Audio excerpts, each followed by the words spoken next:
CJ is a drill rapper from Staten Island who blew up last year with the hit song WOOPTY, but since going viral, many question his street cred and accuse him of being fake and an industry plant. Let's get into the career and come up of CJ, the wannabe blood behind WOOPTY. CJ first got the world's attention with his hit song WOOPTY, which dropped July 30th, 2020 and peaked at number 10 on the Billboard Hot 100. The track instantly blew up thanks to the hard-hitting beat and viral music video, which showed CJ and his homies posted on the block, rocking red rags and shouting the catchphrase, "WOOPTY, a blood greeting call." The beat to WOOPTY featured a sample from the Indian song Sanam Re. This same sample was famously used in the beat for Exposing Me by Mimo 600 and King Von, which was also remixed by drill rappers like FBG Duck, Ruga, and 22Gs. So, the song became an instant hit because of the familiar beat, generic bars, and catchy hook.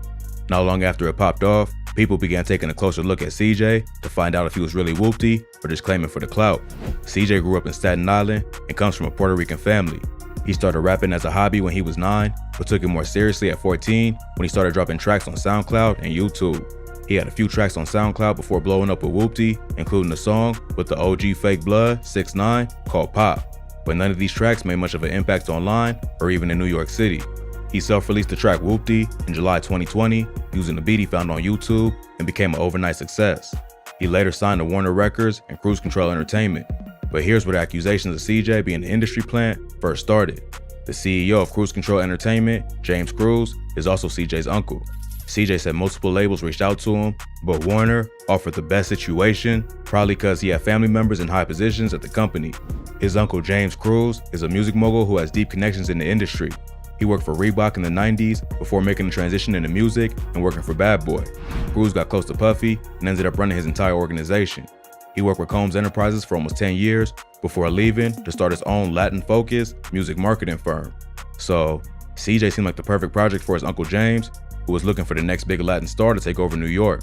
At first, CJ had a more melodic, auto-tune heavy approach to rapping, but this ain't attract much attention. CJ just wanted the clout, and he wasn't trying to spend the next decade grinding in the music industry to make a name for himself.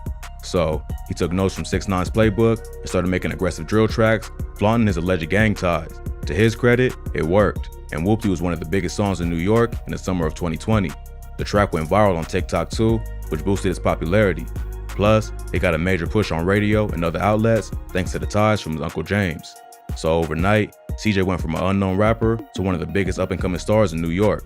But all the attention also brought questions from fans about who this new rapper was, as well as the gang he was from. He's clearly claiming blood from the bandanas and the use of the term WOOPTY, but the lyrics to the song are pretty basic and don't say what borough or what set he's from.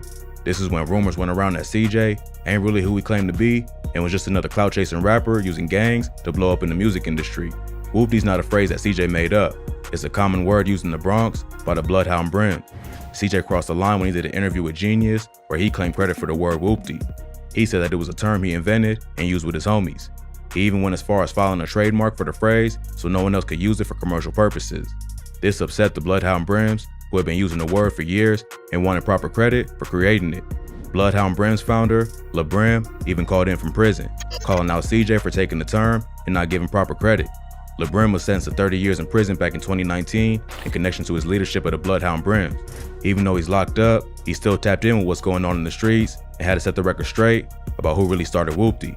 He gave CJ props for making the hot song, but accused him of stealing the word WOOPTY from the Bloodhound Brims and denies having any affiliation with the rapper. So first and foremost, CJ made a hot song, but the content that he used is not his content. So his foundation is based off a lie. He's not WOOPTY. He don't know nothing about WOOPTY. He just seen a fly splash and he jacked it. He called him out for claiming the set and lifestyle that he and a bunch of other Brims are serving decades in prison over. He says the only reason the song was hot in the first place is because of the respect they built in New York, but he's disrespecting the Brims by saying he created the word. He makes it clear he ain't beefing with CJ or saying he gonna do something to him, but he had to set the record straight about where WOOPTY started. This hurt CJ's street cred, and after that, more gang members and other New York drill rappers started questioning his affiliations. G5 Reels, a rapper affiliated with Lil Brim, also hopped on live to call out CJ for being a fake blood with no ties to the Bloodhound Brims and for copywriting the term WOOPTY, even though he never put in any work for the set. First you made the song WOOPTY, then you make the song Bop. That's all our shit, boy. And you still not trying to pay homage? then you gonna copyright our shit? You copyright our shit? Like, yo boy, your head not good. The Bloodhound Brims was one of the most violent gangs in New York before being taken down in a major gang indictment in 2016. They operated in various locations in New York City, as well as Westchester, Elmira, and Pennsylvania. They was accused of trafficking massive amounts of crack, cocaine, and heroin throughout the state of New York and Pennsylvania. A lot of Bloodhound Brim leaders was later arrested in a RICO indictment and charged with crimes that included racketeering, murder, attempted murder, drug trafficking, and assault. The Brim started in Los Angeles, but later branched out to New York in the early 90s. Like most blood sets in NYC, the Brim started in prison at Rikers Island and then spread out to the streets later on.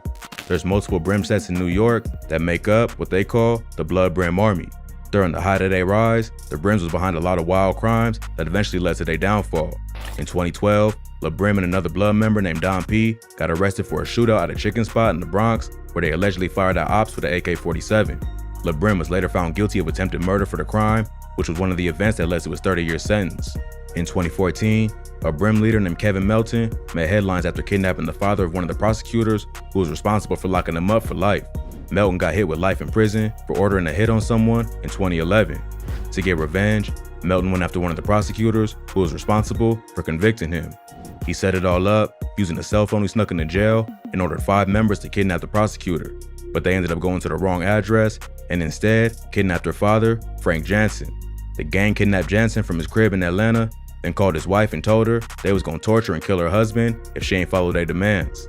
But the FBI was able to intercept a call between Melton and the kidnappers and found Jansen at an apartment complex in Atlanta. So the Brims was responsible for a wave of terror, not just in New York, but all over the country. This eventually led to the indictment that took down many high-ranking members of the gang, including Lil Brim. But even with most of their leaders locked up, the Bloodhound Brims are still well respected in New York. So for Lil Brim to make a public statement denying CJ's credibility was a major blow to the rapper's career. Plus, it wasn't just Brim members taking shots at the rapper. Brooklyn rapper 22G's also came out and questioned CJ's street cred. In January 2021, 22G's tagged CJ on Instagram saying, @RealCJ giving me 6ix9ine vibes and boy from Staten Island, the safest borough in NYC. He also dropped a WOOPTY remix called Goofy, where he took shots at CJ calling him a groupie who was just jacking the Brooklyn drill sound to make himself more popular. In interviews, 22G's made it clear that it wasn't real beef, but he had to address the situation because CJ ain't give respect to the originators of the sound that made him famous. CJ responded to 22G's with the track Hit Up, where he don't just diss the rapper, but take shots at his entire gang, the Gangsta Disciples. On the track, he raps, "I catch a blicky, man down in my city," referring to 22G's Blicky gang. And in the video, he's seen throwing up GDK, which means Gangsta Disciple Killer, the gang that 22G's is from. So not only is CJ starting beef with another rapper, he wants smoke with one of the biggest gangs in America too. Another popular Brooklyn drill rapper, Busy Banks, came out and said CJ jacked his bars and stole his whole flow. Busy posted on his Instagram story, "That CJ need to give me my credit, no cap. Jacking my lingo and flow, I'm tired of not getting the recognition I deserve. I started this new wave of drill rap. Let's talk about it." If you listen to the flow and lyrics on Hit Up, it sounds similar to Busy Banks' tracks Neo and Don't Start Part 2. So instead of earning people's respect, CJ was quickly making enemies.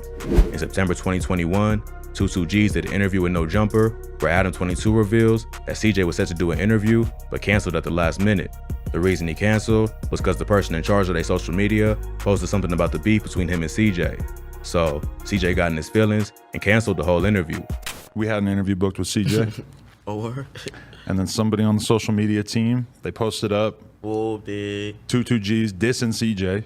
They just posted about it because it's notable, it's news, you know, we're paying attention. We were all talking about it in the group chat, so they posted it. CJ interview canceled. This was another L for the Staten Island rapper. He could have used the interview to tell his side of the story, but instead, he chose to stay quiet. CJ never really addressed the accusations that he's false claiming and stealing another rapper's style and flow. He also ain't dropped another single that brings the same kind of buzz that WOOPTY did.